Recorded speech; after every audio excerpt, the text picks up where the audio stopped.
And hello, everyone, and welcome into episode number 12. 12, I believe this is, 11 or 12, I'm not quite sure, of Matt's Sports Talk. At least I'm pretty sure this is episode number 11. I know it's 11 or 12. I can't remember the exact number. I'm sure if you look on my YouTube channel, you'll be able to see the exact number. But anyway, I figured there were a lot of exciting games yesterday, and I'm wearing a jacket today because it's just a little bit cold outside. But hey, that's what happens in the month of February, since we're almost to the very end of the month, and March is right around the corner. So March Madness has come early, at least regarding not just in the Crossroads League, which obviously I'll be recapping all the women's games from yesterday, and I know that it's a Sunday, so typically I would not do this, but I figured, you know what? Let's just recap all the games from yesterday today, because there were a lot of exciting matches yesterday, or exciting matchups, I should say. Let's get all that done today, and then tomorrow record a video breaking down not breaking down, but talking more about all the teams in the playoff race and all those matchups. I'll be recapping, or I'll be breaking all that down tomorrow, and giving you a preview of all the teams that will be playing on Wednesday night. And then, of course, in my men's video that I will be recording also tomorrow, breaking down all of the men's playoff matchups and previewing those in more specific detail based on records and just how good all of the teams have done in the last 10 games. I'll definitely break that down both on the men's and women's side tomorrow. So definitely stay tuned for that, and that's why I wanted to do this full recap today, which normally I would not do, but I figured I would just do it today because there's a lot of exciting things and a lot to get to. So without further ado, we're going to dive in, and the first matchup from yesterday takes us to Mount Vernon, Ohio, where the Cougars of MVNU face off against the Lady Lancers of Grace. And Mount Vernon able to get the win here, 68-62. Mount Vernon ends their conference record this year at 7-11. Meanwhile, for Grace, 3-15. And the Lady Lancers, of course, were already eliminated from playoff contention, but they've just been plagued with injuries this year, and they fought so hard. So a big hats off to head coach Dan Davis for just all the hard work that he's done and the incredible job that his team has done this year as well. So looking at the stats, first for the Lancers didn't shoot bad. 42% from the field, 30 from beyond the arc, 72 at the free throw line. They only got to the free throw line 11 times yesterday and converted 8 out of those 11 attempts for the 72%. And looking at the stats, for the Lancers, it stands out. Maddie Pointer, 3 of 4 shooting, 1 of 1 from beyond the arc, 2 of 2 at the line, 5 rebounds, and 2 assists. Kenzie Ryman had an off-shooting game, just 1 of 8 from the floor, but she did have 10 rebounds and an assist as well as a steal. Becca Marshall had an excellent game for the Lancers, 4 of 8 shooting, 2 of 4 of that was from beyond the arc, with 1 block, 2 assists, and 3 rebounds. Excuse me. And Peyton Murphy, one of the seniors on the Lady Lancers team, 9 of 17 shooting, 1 of 4 from beyond the arc, 4 of 4 at the free throw line, though. She also had 10 rebounds, 2 assists, 3 steals, and 1 block. Looking at the Lady Cougars statistics yesterday, of course, they're without their leading scorer, Teresa Maggio, due to an injury that she suffered against Indiana Wesleyan last Saturday. But MVNU played really well, and starting first with freshman Serenity Johnson. Johnson had an off-shooting game, 2 of 13 from the floor, but she did have 4 rebounds, 1 assist, 2 steals, and 2 blocks. Emily Walker had a good shooting game. Of course, it was senior day yesterday for MVNU, and of course, the seniors, Grace Valmyra, as well as Walker and Katie Sprang. And for Walker, 2 of 4 shooting from from the floor, 2 of 4 from the floor, 2 of 2 from beyond the arc, 8 assists, 5 rebounds, and 1 steal. Naomi Kaib, 2 of 9 shooting with 3 assists and a rebound. Senior Katie Sprang, 3 of 5 shooting, 1 of 1 from beyond the arc with 5 rebounds and 3 assists. And Angela Roszak, 8 of 15 shooting, 8 of 10 at the free throw line with 16 rebounds, 2 assists, and 2 blocks. And off the bench, Shaylin Gilliams had a really good game for MVNU in just 12 minutes of action. 2 of 5 shooting, 2 of 4 of that was from beyond the arc with 1 rebound. And Megan Weekly, 5 of 10 shooting in just 20 minutes of action, 3 of 7 of that from downtown with 3 rebounds, 1 steal, and 1 block. MVNU shot slightly worse than Grace from the field, albeit by not a lot, at 39%. 38.5% from downtown for Mount Vernon compared to Grace's 30%, so Mount Vernon was better from beyond the arc. And the free throw shooting, 71% for Mount Vernon, 10 of 14 converted on the attempts. So roughly a pretty even shooting matchup there, and that was your matchup there. Next matchup takes us to Mishawaka, Indiana, where Bethel hosted the Trojans of Taylor. And for the Lady Trojans, they were trying to get their second conference win, obviously eliminated from playoff contention, and the Trojans were able to do that, taking down the Pilots by a final score of 78-71. So Taylor ends their season 7-21 overall. Obviously not what they had expected or hoped for under head coach Cassie Wiseman. They finished just 2-16 in conference, and meanwhile for the Lady Pilots, they fell to 13-15 overall. They end their conference schedule, or their conference record, I should say, at 6-12. Taylor shot the ball pretty good, 48% from the field, just 30% from 3 though. Free throw line hurt the Trojans. They were just 22 of 33 for 66%. And meanwhile for the Pilots 18 of 23 at the charity stripe for 78%. And the Pilots shot worse from the field at 40% and slightly better from 3 at 33. The Trojans shot 48% from the field and 30% from 3, as I alluded to earlier. And looking at stats for the Trojans, Emma Full, 1 of 2 shooting with 2 rebounds and 2 assists. Kendall Seitzema had a really good shooting game, 7 of 11. 4 of 7 of that was from beyond the arc, 4 of 7 at the line with 2 rebounds. Kendall Wayne, 1 of the seniors on the Lady Trojans team, 1 of 2 shooting, 6 rebounds, 1 assist. 5th-year senior Ava Henson ended her career yesterday, at least for the game. 5 of 11 shooting, 6 of 8 at the line with 8 rebounds, 2 assists, and 3 steals. And Quinn Kelly, 6 of 10 shooting, 6 of 8 from the free throw line, 7 rebounds, 4 assists, and 4 steals. Casey Ott, 1 of 7 shooting. She was 3 of 4 at the line with 2 steals, 2 blocks, 3 assists, and 2 rebounds. And Macy Woods, 4 of 6 shooting in just 26 minutes of action with 2 rebounds and 1 assist. And that was your matchup there. The next matchup takes us to Fort Wayne, Indiana, where number 9 St. Francis faced off against the Cougars of Spring Arbor, and it was all St. Francis in this one, 77-57, defeating the Cougars from Michigan. And for the Lady Cougars out of Fort Wayne, Indiana, they played really, really well. And looking at the stats for Spring Arbor was led by 5th-year senior Alana Nelson with 32 points, which was really, really impressive. 9 of 19 shooting for Nelson, 6 of 11 from beyond the arc, 8 of 9 at the free throw line with 12 rebounds and 3 assists. And outside of Nelson, the scoring was just really hard to come by for the Cougars out of Michigan. Emma Smyska was 2 of 5 shooting with 5 rebounds, 1 assist, 1 steal, 1 block. Sydney Onan struggled shooting, 1 of 7 from the floor, but she did have 3 blocks and 6 rebounds, so really, really impressive to see that. Elena Colesa, 2 of 7 shooting, so she also struggled from the floor, but she was 2 of 2 at the line with 4 rebounds, 1 assist, and 2 blocks. Megan Zeitz had a really off shooting game, 1 of 11 from the floor, but she did have 6 rebounds, 1 assist, and 1 steal.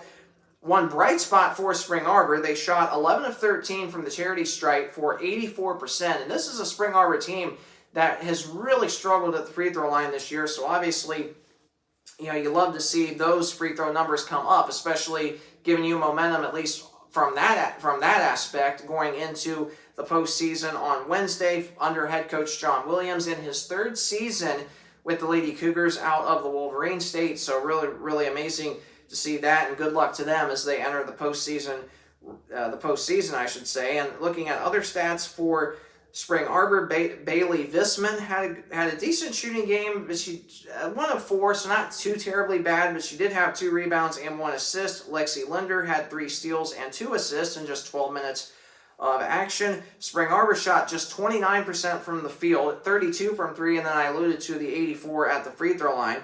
Meanwhile, for St. Francis was way better shooting, 48% from the field, 52 from beyond the arc, and they were slightly worse at the free throw line. They only got to the line 11 times, converted 9 of those for 81%. And I alluded to the Cougars got to the line 13 times and converted 11 of those for 84. So looking at stats for the Cougars out of Fort Wayne, Indiana, Isabella Gizzi, 2 of 7 shooting, 2 of 2 from the free throw line, 6 rebounds, 1 assist. Cassidy Crawford had an off-shooting game, but she was 4 of 4 at the free throw line, though, with 2 blocks, 4 assists, and 2 rebounds. Freshman Callie Gregory just lit it up. 12 of 18 shooting, 4 of 7 from beyond the arc, 3 of 4 at the free throw line with 3 steals, 3 assists, and 3 rebounds. Chloe McKnight, and another person that lit it up on the offensive side of the ball for St. Francis, 7 of 15 shooting, 7 of 12 was from beyond the arc. So pretty much all of the shots were from beyond the arc for McKnight. 4 rebounds, 1 assist, 2 steals, and 1 block. And off the bench, Taylor Fordyce, 5 of 8 shooting in just 28 minutes with 4 assists, 5 rebounds. Julia Mantila, 5 rebounds, 1 assist, 1 steal, and 2 blocks. And that was your matchup there. And we now go to Marion, Indiana, where number 12 Marion faced off against number 2 Indiana Wesleyan. And of course, anything can happen no matter what league it is, and I was at this game yesterday, and really by far, it was the best basketball game that I have been to, at least in terms of going to Lady Wildcat games, and it was a barn burner, and just really back and forth, but Marion was able to avenge the loss to IWU last month, so at least for me being a big IWU fan, at least we beat Marion at their place last month, so that obviously makes me feel just a little bit better, but yesterday was senior day for IWU, so, obviously you would have loved to have seen a win yesterday, but sometimes when teams get red hot, they just get red hot, and there's just nothing you can do about it. You just tip your cap to them and you move on. And for the Knights, and really for the game, it was a really, really good game. In regulation, it was just back and forth, back and forth, back and forth. And then Maddie Lawrence has a career high 27 points, and she hits banked in a 3-pointer with I think it was 25 seconds left. And then Marion goes down his shot with 5 seconds left. IWU advances to the front court.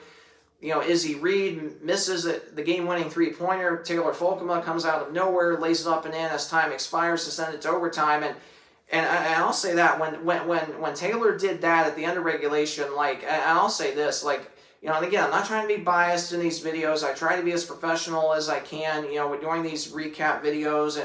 But I will say, when Taylor hit that game-tying shot yesterday, I was so excited, probably the most excited I've been in a long time at a Lady Wildcat game, and I just started, running down the sideline, just jumping up and down, and Lily, and of course, one of our other seniors, Lily Frazier, her mom, came up to me, after the game at an event that we were invited to, and her mom told me, she was like, man, she's like, Matt, that was so awesome to see you do that. That meant so much to us. And one of our 5th year senior, Maddie Lawrence, she said the same thing. She's like, that was awesome seeing you that excited.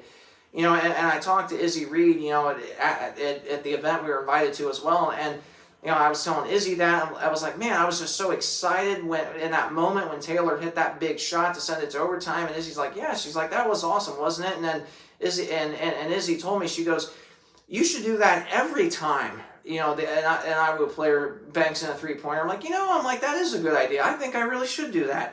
So anyway, but man, it was a great time yesterday, and we got to go to an event afterwards that head coach Ethan Whaley invited us to, and that was just such a great time, and there's nothing like a personal invitation, in person. That's awesome, and big thanks to Coach Whaley for inviting us, and that just meant so much to us for the 2nd straight year, being able to go to the event after the game and be able to celebrate our seniors. Last year was a blast. This year was a blast, and this senior class is probably one of the best classes that we've had.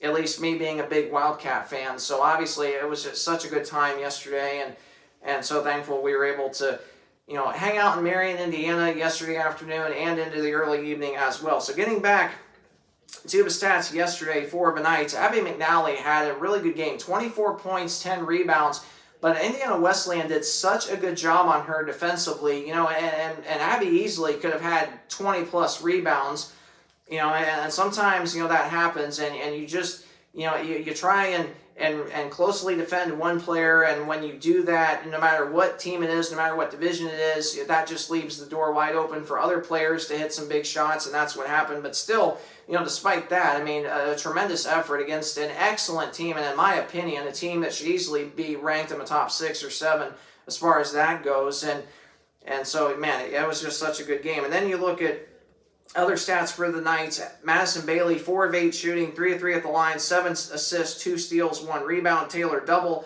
a perfect 3 of 3 shooting, 1 of 1 from beyond the arc, a perfect 4 of 4 at the line with 3 rebounds, 1 assist, 1 steal. And boy, Olivia Faust just lit it up for the visitors. 8 of 18 shooting, a career high, 24 points, 3 of 11 from beyond the arc, 5 rebounds, 2 steals. Kenna Kirby also had a really good game, 7 of 13 shooting, 3 of 6 from beyond the arc, 3 of 5 at the line, 3 rebounds, 1 assist, 2 steals, 1 block. Emma Knight shot 53 from the field, 42 from 3, 85 at the line, so not too bad at all. The Wildcats slightly better from the field at 57%, worse from 3, albeit by not a lot, at 39, and 84% at the free throw line. So the free throw percentage for both teams was really even, so that was really impressive to see as well. And so, and again, just such a good game. And looking at the stats for IWU, Maddie Lawrence, 27 points, a career high, 4 of 8 from beyond the arc, 7 of 8 at the line, 4 rebounds, 4 assists. Izzy Reed, 4 of 7 shooting, which was all from beyond the arc, with 2 steals, 3 rebounds, 1 assist. Corin Grivey, 3 assists, 1 rebound. Emily Mattingly, 2 steals, 1 rebound. And Taylor Folkema, 11 of 16 shooting, 4 of 5 from the free throw line, 6 assists, 2 steals, 1 block, and 3 rebounds. And off the bench, Ellie Kelleher, 2 of 4 shooting, 2 blocks, 1 steal, and 5 rebounds. And that was your matchup there. Marian victorious 92-84 in overtime, going on a 13-0 run to end the game. And that was your matchup there. And the last matchup takes us to Huntington, Indiana, where they also celebrated Senior Day yesterday, honoring seniors Ruby Bolin and Gabby Melby.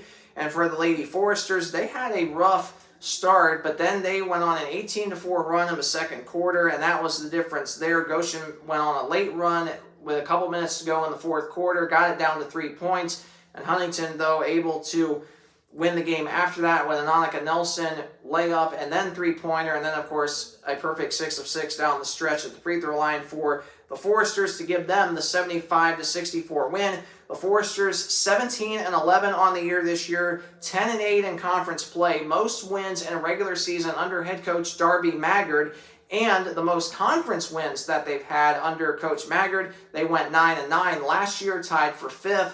Grace, though, got that tiebreaker over the Lady Foresters last year due to the Massey rating, but this year the Lady Foresters able to win that 5 seed outright at 10-8, giving them the most conference wins they've ever had. Looking at the stats for Goshen, Goshen shot 35% from the field, so not too terribly bad. Obviously, you would have loved to have seen it a lot better with under their head coach Tyra Carver. 15% from 3 for the Maple Leafs. They were 76 at the free throw line, 13 of 17, so you love to see that. And looking at the stats, Ava Licklider had 3 rebounds, 1 assist, 1 steal. Zion Neat, 19 points on the game, 5 of 6 at the line with 2 rebounds, 1 steal. Cyan Mohammed, 3 of 6 shooting, 11 rebounds, 3 assists, 2 steals, 1 block. Kiana Oling, 2 of 7 shooting, 3 of 4 at the line with 4 assists and 2 rebounds. Off the bench, Lillian Knoll, 5 of 8 shooting with 2 rebounds. Emmy Boots, 2 of 9 shooting with 8 rebounds. Paula Ferrer-Nola, 2 of 9 shooting with 6 rebounds, 2 assists, and 1 block. And then for the Foresters got to the line 18 times, converted 15 of those for 83%. So the Foresters way better at the free throw line. Slightly better, I should say. Bailey Kellum for the Foresters, 4 of 12 shooting, 2 of 7 from beyond the arc, 4 of 4 at the free throw line, so you love to see that. 5 rebounds, 1 assist, 2 steals, 1 block. Senior Ruby Bolin started 6 minutes of action, 1 of 1 shooting with 1 rebound. Kendall Yoakum had an off shooting game, 2 of 9, but she did have 2 rebounds and 1 block. Gabby Melby, really the most special senior on that team. And of course, and again, I'm not trying to be biased toward any team, but Melby's just such a special player, and I'm so blessed to be her friend, and I love to see her do well. And of course, that's not me trying to be biased toward any team in particular. I'm still a big Wildcat fan, always will be. always love to see our Lady Wildcats do well. And then, of course, for Gabby Melby, playing for Huntington and meeting her this year, obviously I want her to do well too, and she definitely has done that. 5 of 11 shooting for Melby yesterday, 3 of 4 at the line, 6 assists, 5 rebounds, and Liv Raby, 7 of 15 shooting, 5 of 7 at the line, 3 blocks, 1 steal, and 4 assists plus 4 rebounds. And for Raby, she now has set the all-time program record for the Lady Foresters for most blocks in a single season, beating the old record that was set back in the 2015/16 season. So really, really amazing to see what Liv Raby has done for the Lady Foresters this year, and so thankful that she's been able to do that, and I'm definitely proud of her as well. She definitely deserves it with the kind of year that she's had. Other stats off the bench: Annika Nelson, 4 of 6 shooting, 7 rebounds, and 1 steal. Addie Shank, 3 of 4 shooting with 3 rebounds, 1 assist, and 1 block. The Foresters, 45% from the field, 27 from 3, so they were better than the Maple Leafs, and of course, Huntington was better at the free throw line. And that is all of your recaps from yesterday's games, and looking at the matchups for the playoffs. And again, I'll be recording a separate video tomorrow breaking these down in more specific detail, talking about each matchup again more specifically, and especially talking about where these 8 playoff teams, where they finished in league play, where they were projected to be at the start of a season. So you definitely want to stay tuned for that. But just as a quick overview, Mount Vernon will be at Marion, Bethel will be at St. Francis, Huntington will be up at Spring Arbor, and Goshen will be at Indiana Wesleyan. And those are going to be your playoff matchups. And looking again at the standings, and again, I'm not going to allude to this. I'm not going to allude to all 8 playoff teams in this video, but again, I'll talk about the 2 bottom teams that did not make the league tournament and what they did. Grace was projected 6th in preseason. Of course, they were plagued with injuries, had a tough end of their season. They finished 10-18, 3-15 in the conference. Taylor was projected 7th in preseason. They finished 10th. 7-21 overall and 2-16 in the conference. Grace ends their season on a 5-game losing streak. However, for Taylor, with their win against Bethel yesterday, the Lady Trojans end their season on a little bit of a positive note, getting a big victory yesterday, and those will and obviously you want to see that. So I'm going to be recording a men's video real quick here in just a second, recapping all those games from yesterday, so you don't want to miss that. And thanks so much for watching, and have a blessed rest of your day.